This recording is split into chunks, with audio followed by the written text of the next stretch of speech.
Salut à tous, c'est Lunaris. Aujourd'hui, le test de la KTM Super Aventure S 1290 de 2021. Allez, c'est parti.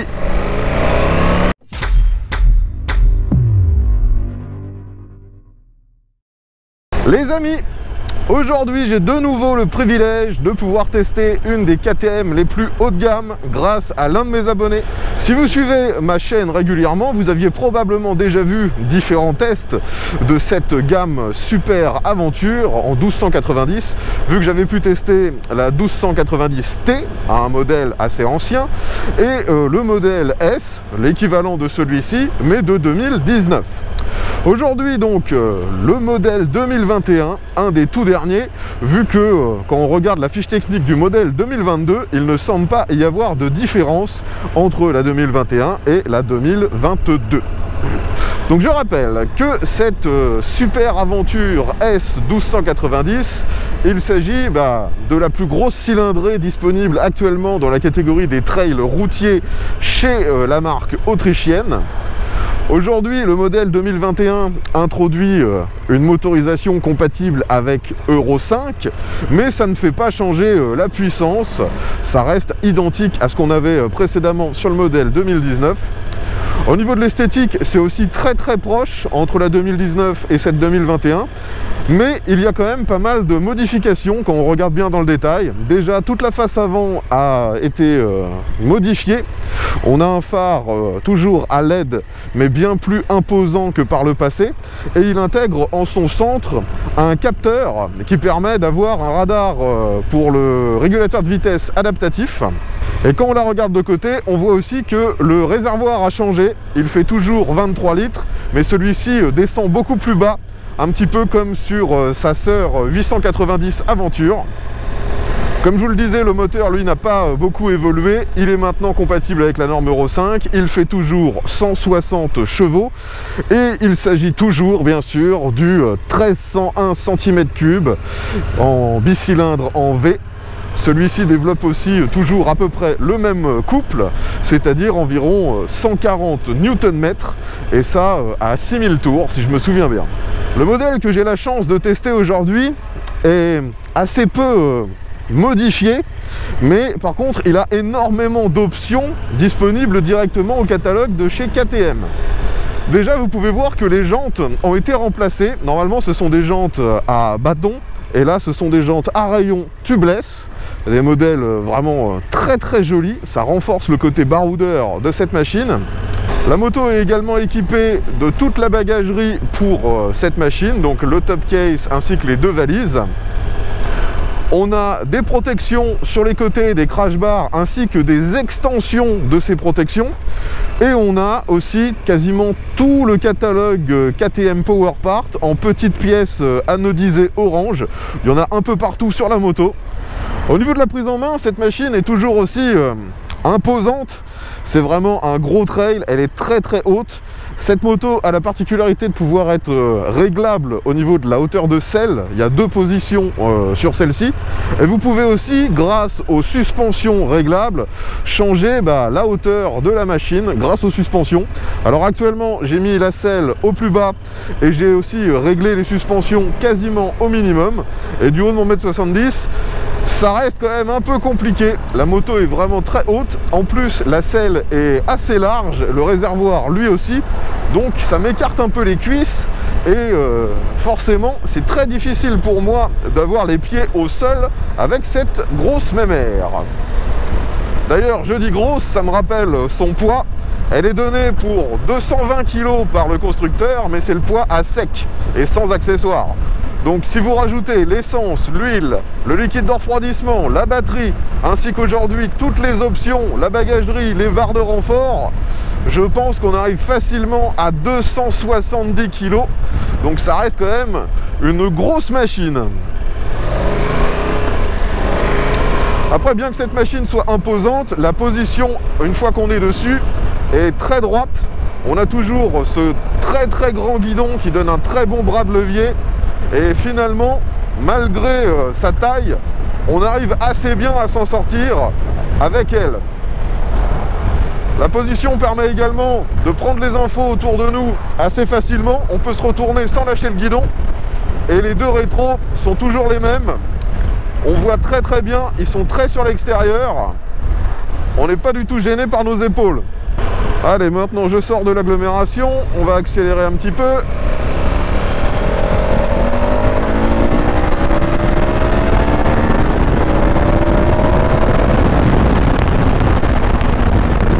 Eh ben les amis, cette machine est toujours aussi performante. Sur cette moto, on a aussi une bulle qui est réglable. Actuellement, elle est au plus bas. Je vais la mettre au plus haut parce que là, dès qu'on dépasse les 70-80, bah, ça me protège assez peu. Maintenant, elle est au plus haut. Vous avez vu que pour la régler, c'est avec une petite molette. C'est accessible en roulant. Mais vu le prix de la moto, on serait en droit d'attendre un réglage électrique. J'arrive sur un petit virage à basse vitesse, je suis en deuxième. La machine se déplace assez facilement, on n'a pas besoin de mettre beaucoup d'efforts sur les commandes. Et finalement, je la trouve assez souple. Je pense que on a à peu près la même cartographie que sur sa cousine, la Super Duke R. Et bah, sur la Super Duke, comme sur celle-ci, maintenant, à bas régime, c'est quand même très très souple pour un gros bicylindre en V. Bon les amis, comme d'habitude, on va utiliser cette route afin de tester l'accélération. Ne m'en veuillez pas si c'est un peu foiré, j'ai toujours un peu de mal avec ces grosses machines très hautes parce qu'il me faut déjà du temps pour prendre un peu l'équilibre, je suis pas rassuré. En plus, c'est extrêmement performant. Donc, on a bien sûr toutes les aides électroniques possibles, on a différents modes, sport, à rain, ensuite off-road, on a même un mode rallye sur cette machine qui est une option.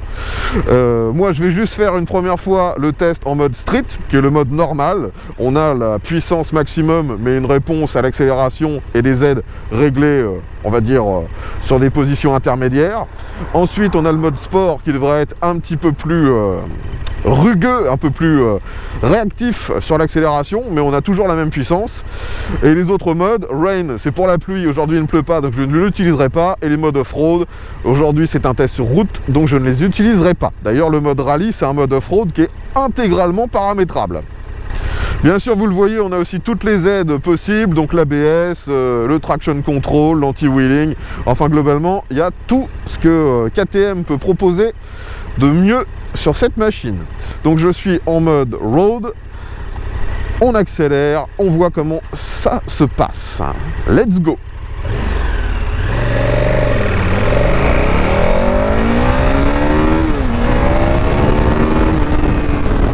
Eh ben les amis, ça marche toujours autant.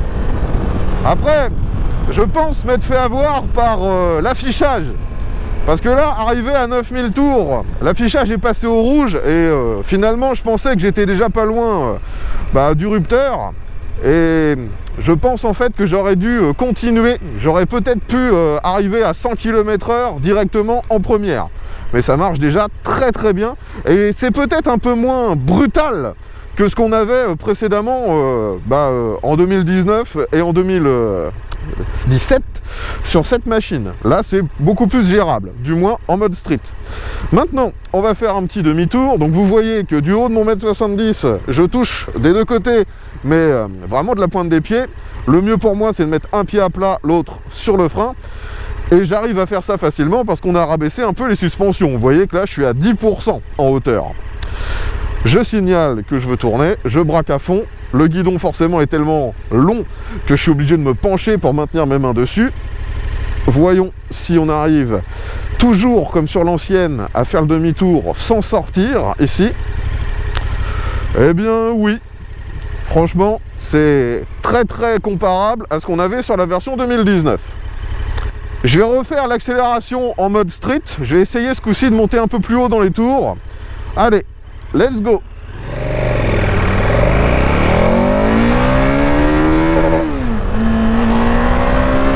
Donc non, il n'est absolument pas possible de passer les 100 km/h en première. On se tape le rupteur et malheureusement, comme souvent sur ce genre de motorisation, le rupteur est extrêmement désagréable, très déstabilisant. Donc dès que vous voyez que ça commence à devenir un peu rouge, changez de vitesse. Allez, je m'arrête 2 petites secondes pour passer en mode sport. Donc mode de conduite, sport. Vous voyez, ça prend 2 secondes à changer. Et on est reparti pour l'accélération. Let's go!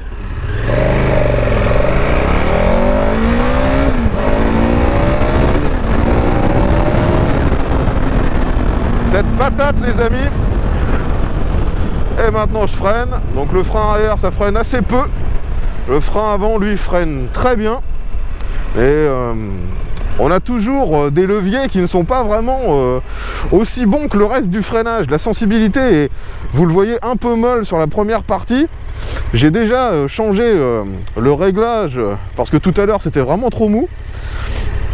C'est assez dommage qu'il y ait toujours ce problème. J'avais déjà ressenti ce problème de précision du freinage en fonction du réglage sur la version 2019. On voit que ça n'a pas changé.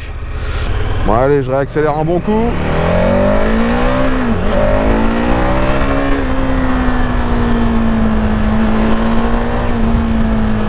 La sonorité de l'échappement est finalement pas trop mal hein, pour une machine encore en échappement d'origine.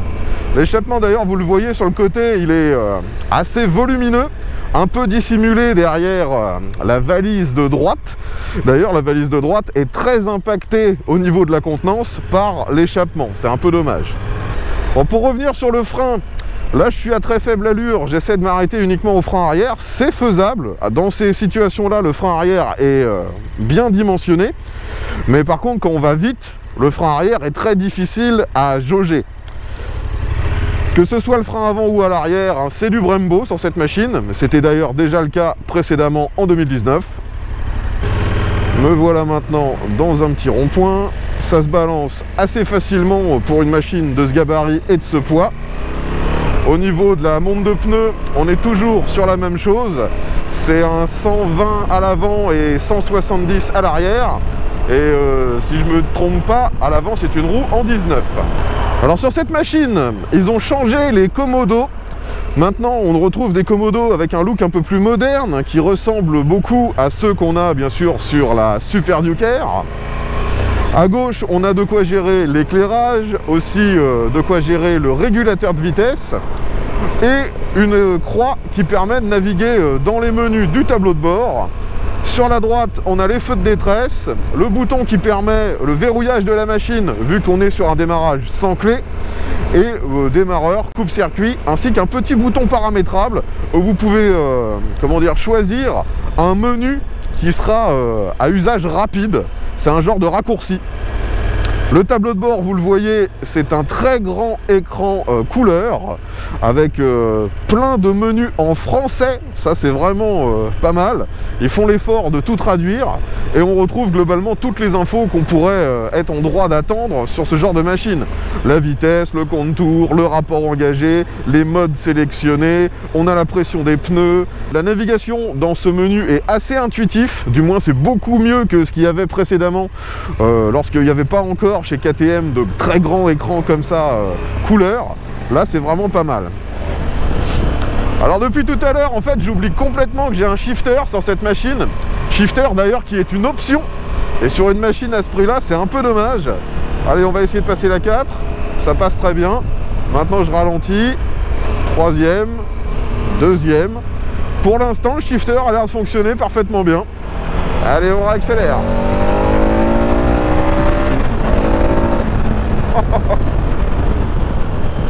C'est juste du délire. On le sent bien quand on roule avec cette machine qu'on est sur un engin complètement disproportionné par rapport à nos besoins réels. C'est n'importe quoi. Alors là, je suis sur le mode automatique, sur le réglage des suspensions. Voyons ce que ça donne sur ce Dodan. C'était plutôt plutôt bien réglé. Alors je vais m'arrêter quelques secondes afin de changer le réglage des suspensions. Donc mode de suspension, là vous voyez j'étais sur automatique, donc normalement ça se raffermit et ça s'adoucit en fonction de votre conduite. Là je vais me mettre en mode sport et on va reprendre le Dodan. Donc 30 km/h. Ouais, là pour le coup c'est tout de suite beaucoup plus ferme. Maintenant je me mets en confort. Et on reprend ça à 30 km/h. Ah oui, la différence entre sport et confort est vraiment énorme. Et pour le coup, je pense que si vous roulez à peu près normalement, vous allez rester en confort. Allez, j'accélère un petit peu dans cette succession de virages. Faut que je me méfie quand même parce qu'on est encore en hiver là.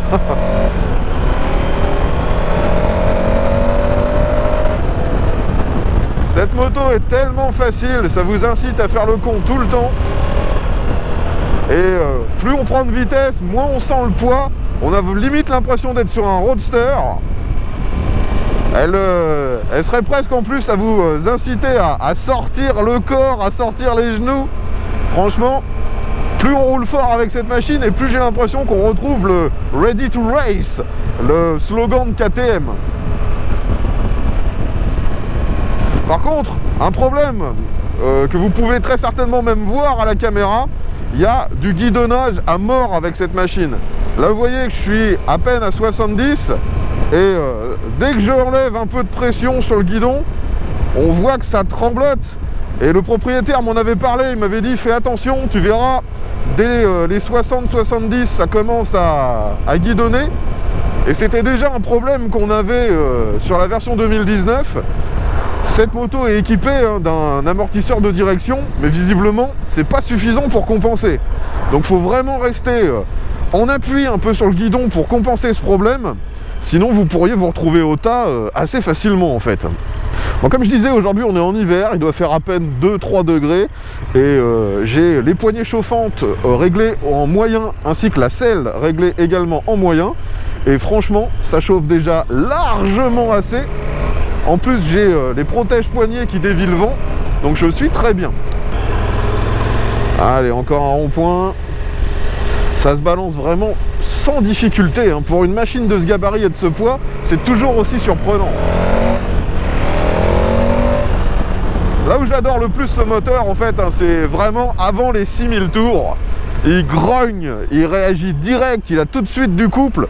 Et d'ailleurs en fait, je suis en train de m'apercevoir que le plus souvent je passe mes vitesses vers 6005, soit au maximum du couple. Instinctivement, je sens qu'il faut que je change de vitesse, quoi. Alors cette machine est également équipée sur la boîte de vitesse d'un anti-dribble. Et clairement, ça marche très très bien. Là, lorsque je redescends mes rapports un peu à la volée, eh bien, il n'y a jamais, comment dire, de couple qui revient sur la roue arrière, qui vous mettrait en danger à deux doigts de tout bloquer. Ça fonctionne impeccable. On va maintenant faire, comme d'habitude, un petit passage sur l'autoroute. Allez, on va doubler. Et on dépasse tout le monde.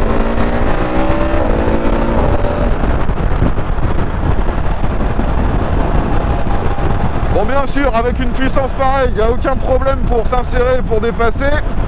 Par contre, il y a une énorme prise au vent. On est très haut, très caréné. Donc aujourd'hui, il faut que je me cramponne pour pas que la machine elle dévie à cause des rafales de vent. Je vais essayer de faire une relance. Je suis en 6, donc à 115, j'accélère à fond. Et vous voyez que ça reprend à mort. Alors que je ne suis même pas au maximum du couple, je reste à bas régime. Avoir une cylindrée aussi énorme, ça rend vraiment les relances exceptionnelles. Et si je me souviens bien, sur la fiche technique, elle est donnée par une vitesse max approchant les 250. Donc pour une moto de ce gabarit, c'est quand même aberrant. En termes de protection, on est plutôt pas mal derrière la bulle, une fois qu'elle est au maximum en hauteur. Et le réservoir est suffisamment large pour qu'on ait presque pas d'air sur les genoux ou sur les mollets. Ça, c'est vraiment bien. Bon, au niveau de l'éclairage, sur cette machine, on a toujours, bien sûr, des LED absolument partout. Sauf qu'ils ont changé le phare avant. Maintenant, il est un peu plus large. Et il a toujours un système d'éclairage en fonction du virage. On a l'éclairage, on dira, qui tourne, comme sur certaines voitures. Et il y a un feu diurne, bien sûr. Bon, finalement, il n'y a pas grand chose à reprocher à ce moteur, hein, il marche toujours aussi bien. Mais c'est vrai qu'il est peut-être un peu moins exubérant, un peu moins sensationnel que par le passé. Mais tout ce qu'il a perdu en sensation, vous le gagnez en efficacité. C'est vraiment encore plus simple à prendre en main. C'est vraiment un couteau suisse cette machine, hein. Elle a des performances hors normes, elle est relativement facile à prendre en main malgré son gabarit. Vous pouvez rouler seul ou avec un passager dans un assez gros confort si vous prenez les selles que j'ai aujourd'hui en option avec en plus le chauffage. Donc c'est vraiment une bonne machine. En même temps, vu le prix auquel elle est vendue, c'est clairement ce qu'on est en droit d'attendre, hein. Maintenant qu'on a vu ce que ça vaut sur la route, parlons un petit peu du reste. Tout d'abord, au niveau des aspects pratiques, on retrouve certains aspects similaires par rapport à la 2019. On a par exemple une prise 12 volts juste en dessous du compteur. On a aussi un petit rangement qui est au niveau du réservoir. Par contre, celui-ci est vraiment petit. Il est censé contenir votre smartphone, mais il ne faut vraiment pas que ce soit un gros smartphone. À l'intérieur de ce rangement, il y a une petite prise USB. Sous la selle, vous n'avez pas réellement de rangement. Vous pourrez peut-être mettre un gilet jaune, mais rien de plus. Les valises, comme je vous l'ai dit, sont en option. Et seule la valise de gauche est réellement grande et permet de mettre un casque. Celle de droite est beaucoup plus petite à cause de l'échappement. Et le top case actuellement a la possibilité en fait d'avoir une profondeur variable. C'est plutôt bien pensé. Au niveau de la consommation, comme sur la version 2019, on retrouve un moteur très puissant mais qui finalement ne consomme pas énormément. On est à environ 6 litres au 100, ce qui est vraiment raisonnable pour une machine de ce gabarit et de ses performances. Le réservoir fait 23 litres, donc vous avez une autonomie qui est quand même pas mal. Actuellement, cette machine est toujours en vente. Le modèle 2022 est quasi identique à celle-ci. Le prix neuf maintenant est de 19 400 €, ce qui est vraiment cher car cette machine a quasiment vu son prix augmenter de 1000 € par an. C'est un peu exagéré. Et si vous voulez une machine équipée à mort comme j'ai aujourd'hui, ce sera plutôt dans les 25-26 000 €. Donc c'est vraiment pas donné, mais finalement ça reste un tarif équivalent aux autres machines proposées par la concurrence comme Ducati ou BMW. Sur cette machine, l'entretien est espacé de 15 000 km. Et niveau fiabilité, vous avez pu voir sur une autre de mes vidéos que ça peut faire 70-80 000 km sans trop de problèmes. C'est juste que l'entretien sur ces machines est relativement coûteux. C'est espacé, mais c'est coûteux. Donc les amis, je pense avoir fait le tour des caractéristiques de cette super aventure 1290 S de 2021. Si vous avez des questions, mettez ça dans l'espace commentaire. Si vous possédez cette machine, eh bien n'hésitez pas à nous donner votre retour d'expérience. Est-ce que vous avez eu des problèmes? Quelle option vous avez choisi sur cette moto? Ce sera intéressant d'avoir votre retour d'expérience, vu qu'il s'agit du dernier modèle encore en vente actuellement. Je tiens de nouveau à remercier le propriétaire de cette machine de s'être déplacé jusqu'ici, en Normandie, près de Rouen, pour me la prêter. C'était super sympa de sa part. Et je reprécise d'ailleurs que l'ensemble des tests sur ma chaîne sont toujours faits en collaboration avec mes abonnés. Donc si comme lui, vous disposez d'un véhicule que vous aimeriez me voir tester en vidéo, eh bien contactez-moi, tous les moyens de le faire sont dans la description.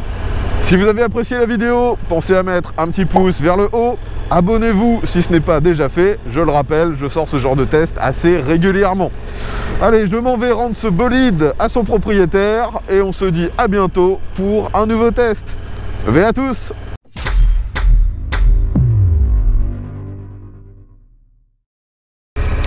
Bon, la seule chose qu'on peut peut-être reprocher à KTM sur cette gamme de motos, c'est les coloris qui sont toujours aussi peu variés. On a du orange, du noir. C'est vraiment très basique et surtout d'une année sur l'autre, ça évolue très peu.